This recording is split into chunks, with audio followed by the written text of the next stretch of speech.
Well, good afternoon to you, Mrs. Stonehead, and how are you? Just fine, thank you, Mr. Flintstone.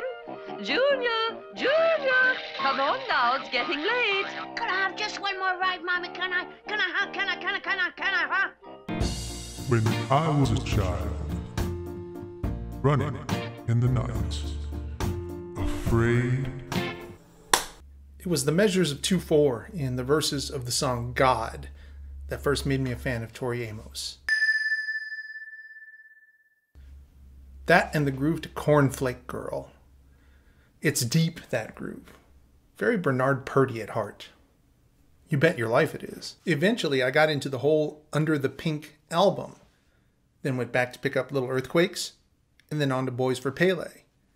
Yeah, definitely a fan of Tori Amos. And during Yeti rehearsals, I would occasionally talk about the possibility of working up a jam on Cornflake Girl or something similar.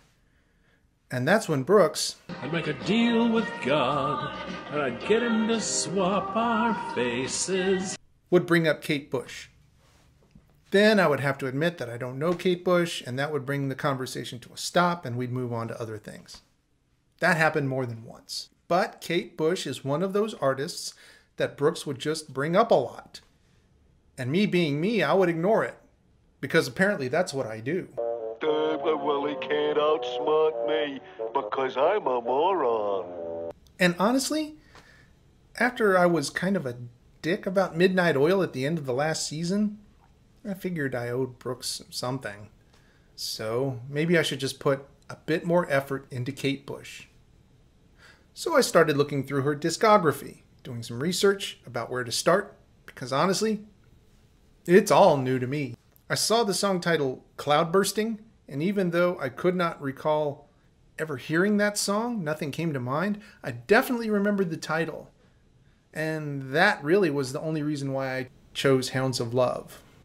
When I told Brooks that I would be adding Hounds of Love to Season 2, he kind of giggled and said, yeah, it's a good album, sure, but it's very 80s, and you can't let that bother you, just hang with it. And actually, that's what sealed the deal for me. It made me curious about it more than anything else. I mean, how 80s does it have to be in order for Brooks to bring it up when I received no such admonitions about Midnight Oil? Well, let's find out, shall we? Afraid of what might be. The song Hounds of Love itself really reminded me of a Pat Benatar song, more specifically Love is a Battlefield. I thought that with the kind of booming drums in the background and kind of the tone and inflection and power in Kate Bush's voice, it really reminded me of a Pat Benatar song. So I thought that was kind of funny.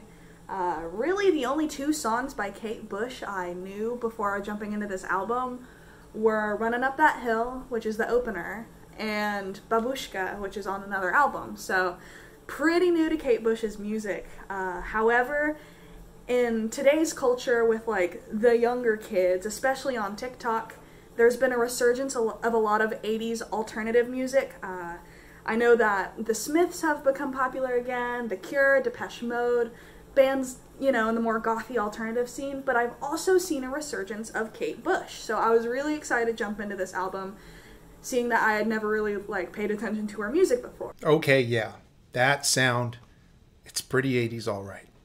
It's like Paul Hardcastle, Harold Faltermeyer 80s. It's like William Catt in The Greatest American Hero 80s. Quick little story. Emily and I watched Nightcrawler for the first time the other day. The movie where Jake Gyllenhaal plays a kind of sociopath who makes a career for himself by showing up at car accidents and crime scenes to shoot footage for local news. And Renee Russo's in it, and she's amazing. And Jake Gyllenhaal becomes kind of actually very uncomfortably creepy around her. Skeevy movie, but very well made. Anyway, the entire time I was watching Nightcrawler, I kept thinking about how much this movie felt like a Michael Mann film to me. Like Manhunter or Heat. And I still had that a little bit in my head as I listened to Hounds of Love for the first time. And it was because of that that I sent Brooks this text. That sentiment was based solely on the sounds of the songs, the palette used, the sonic landscape it created, especially for the first half of the album. So my thought process was that if Nightcrawler had a soundtrack that sounded like some of the stuff on this album, it would 100% be a late 80s Michael Mann film. After another listen, though, I heard a lot more of the Irish trad components, as well as some of the more unusual song forms, stylistic elements, arrangement choices. That second and third time through was also where I picked up on what seemed to me to be Kate Bush's go-to melodic motif for pretty much the entire album. She goes high and then low, she goes high and then lower. Okay, now that the whole 80s thing is starting to become less important as I hear it, let me sit down with this album and see what happens. Hiding in the dark, hiding in the street. My thoughts on this particular album, I noticed that everything kind of sounded the same. There was no movement per se. There were a couple songs that the drum track kind of sounded disjointed for me. It just kind of felt hard to listen to at times, especially because I think that her strong suit is in her lyricism instead of her production or musicality. So it was kind of disheartening to hear that. An example of movement in Kate Bush and how she can utilize her voice to show so much power is in Babushka, if you've ever heard it. You know, she uses this very dramatic song about being cheated on, and she strains her voice, and her background is just incredible, and she shows so much power and dynamics, and I just couldn't see any of it in this album. So Okay, wow. So yeah, there's a lot to go into. First of all, this album actually seems to be two discrete works, one on each side. The first 5 songs, side 1 of the LP, is collectively what is referred to as Hounds of Love, and it seems to be a collection of thoughts concerning the different ways in which love can manifest itself and the ways in which it interacts.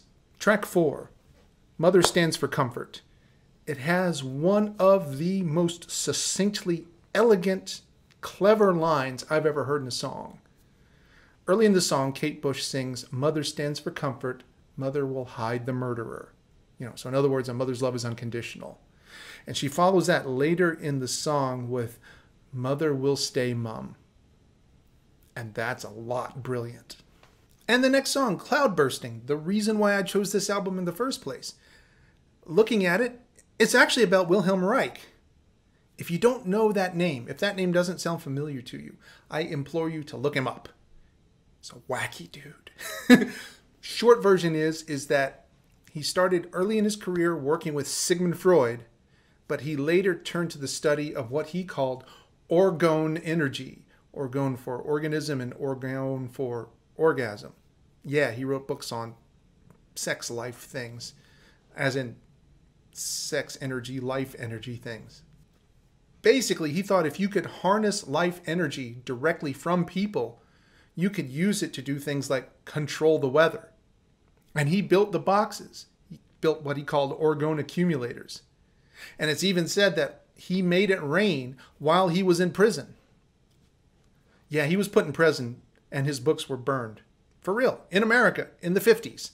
Like I said, look him up. After prison, he moved to Maine. The farmhouse he bought in Maine is now the Wilhelm Reich Museum, and it's called Orgonen. First line of the song. For me personally, referencing Wilhelm Reich is a huge point in this album's favor. After college, I kind of went deep for a while into Robert Anton Wilson, Fritjof Capra, alternative / underground science stuff. Till I knew better. And it was in reading Robert Anton Wilson's book, The New Inquisition, that I first heard of Reich. Also, to kind of complete the whole synchronicity thing, Eberhard Weber plays bass on Mother Stands for Comfort. He was part of Ralph Towner's ECM quartet, one of my favorite jazz quartets of all time. And Ralph Towner is also the guitarist and pianist for Oregon.